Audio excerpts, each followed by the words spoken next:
There's a version of you that's dead. No one talks about it. No one holds a funeral for it. But you feel it every morning.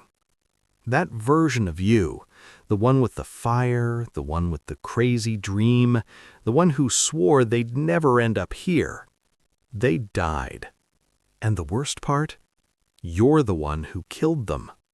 Not with a knife, with a whisper.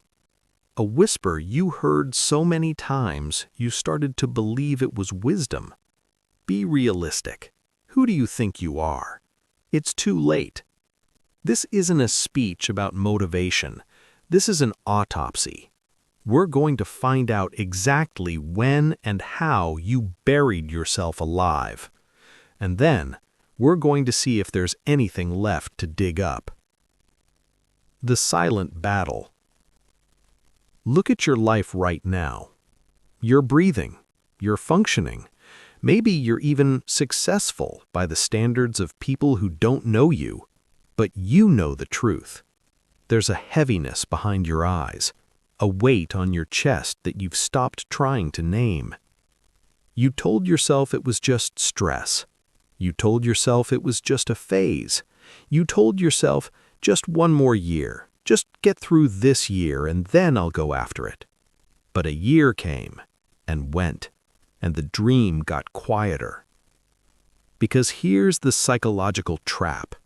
Giving up doesn't happen with a bang. It happens with a sigh. It happens on a Tuesday afternoon. You're sitting in your car, and you look at the building you're about to walk into, the job you hate, the life that suffocates you. And a thought passes through your mind. What's the point? No one hears it. It's just you, alone in the car. But that thought, it's a shovel, and you just started digging. Real-life relatable moments. Think about the last time you almost tried. You had the idea, you had the spark, you felt that old familiar rush of possibility. You stayed up late that night, you wrote the plan.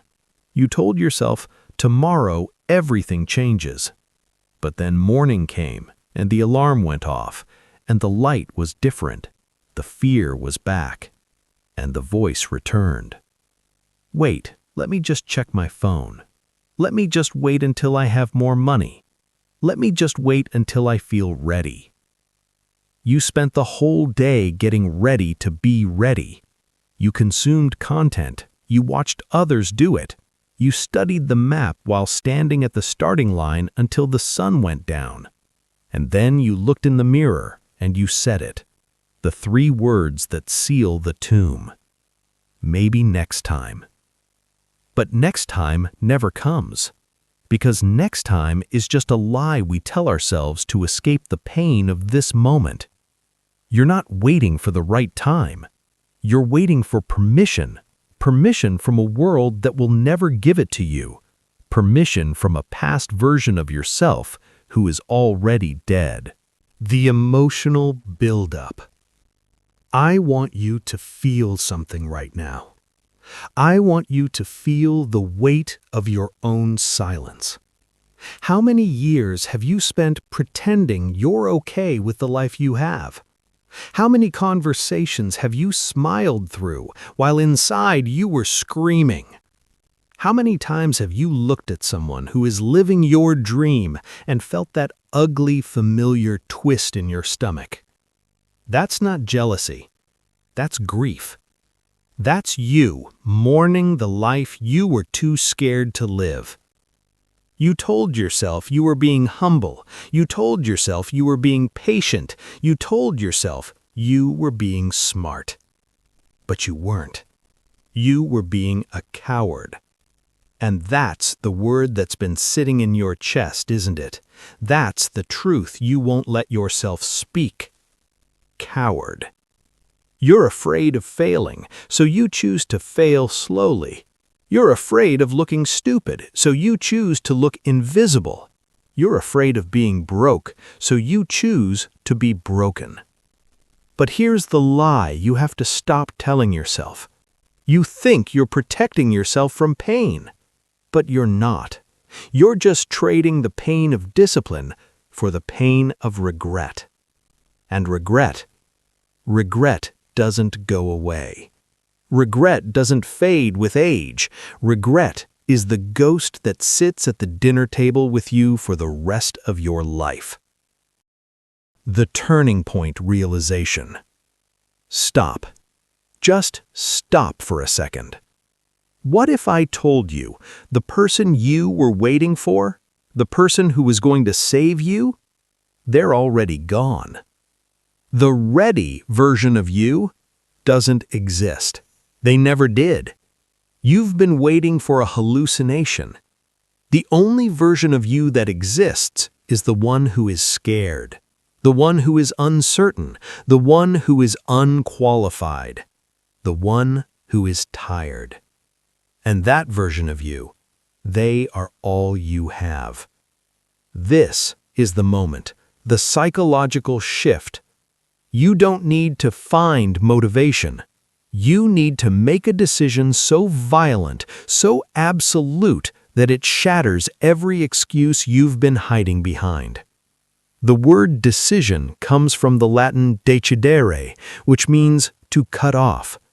When you decide, you cut off all other paths. You stop leaving yourself a back door.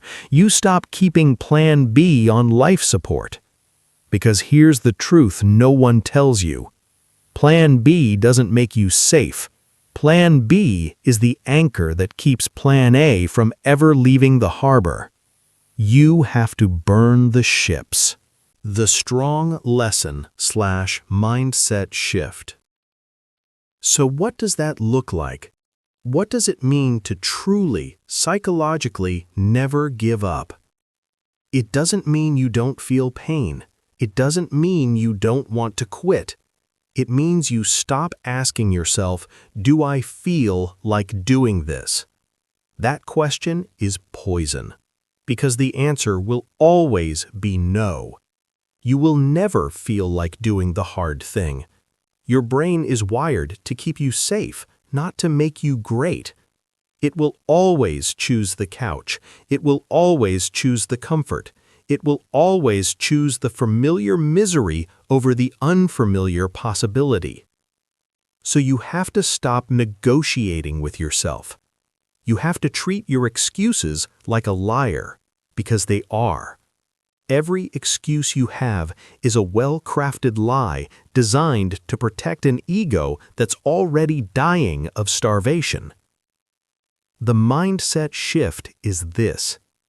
You stop asking for motivation, you start asking for integrity. Integrity means who you are matches what you do. Right now, you have an identity crisis. You call yourself someone who wants to be a creator, but you don't create. You call yourself someone who wants to be healthy, but you poison your body. You call yourself someone who wants to be free, but you beg for permission every single day. Your words and your actions are at war, and until you end that war, you will feel like a fraud in your own life. The powerful buildup. So what do? You do the smallest thing you've been avoiding. You don't think about the whole mountain. You don't think about the 20-minute video. You just write one sentence. You don't think about the marathon. You just put on the shoes. You don't think about the business. You just make one phone call. You shrink the target until it's impossible to miss. And then you hit it. And the moment you hit it, something changes in your nervous system. You prove to yourself that you're not a liar. You show yourself that you're a person who keeps their word. That feeling, that's the antidote to the heaviness. That's the opposite of depression. Depression is living in the past. Anxiety is living in the future. But action is living in the present. And in the present moment, you are powerful. You have to stop trying to fix your whole life in one day. You just have to win the morning, and then win the next hour, and then win the next choice. Because the people you admire aren't special. They aren't gifted with some magic never-quit gene. They just learned a secret you haven't yet. They learned that quitting is a habit, but so is winning. You've practiced quitting for years. You've practiced the habit of looking away. You've practiced the habit of hitting snooze. You've practiced the habit of saying tomorrow. You are a master of giving up. But a habit can be broken. A skill can be learned. Today, you start practicing the habit of showing up. Even when it's bad, even when it's ugly, even when no one claps. You practice until the pain of staying the same is greater than the pain of change. The powerful ending. There is a version of you that is still alive. Buried maybe, choking on the dirt of your excuses, but alive. And that version is screaming right now.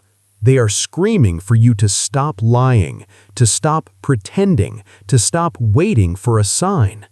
You are the sign.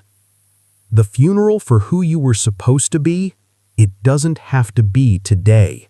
The eulogy for your potential, it doesn't have to be written. The only thing standing between you and that life is your inability to tolerate discomfort. Learn to be uncomfortable. Learn to be embarrassed. Learn to be scared. Learn to be broke. Learn to be uncertain. Learn to feel it all and keep moving. Because the only way to fail is to stop. And you can't stop. You won't stop. Because if you stop now, you will spend the next 50 years haunted by the ghost of who you could have been. And that ghost is cruel. That ghost doesn't forgive. So get up, not because you feel like it, but because the person you used to be is counting on you. And the person you will become is already waiting.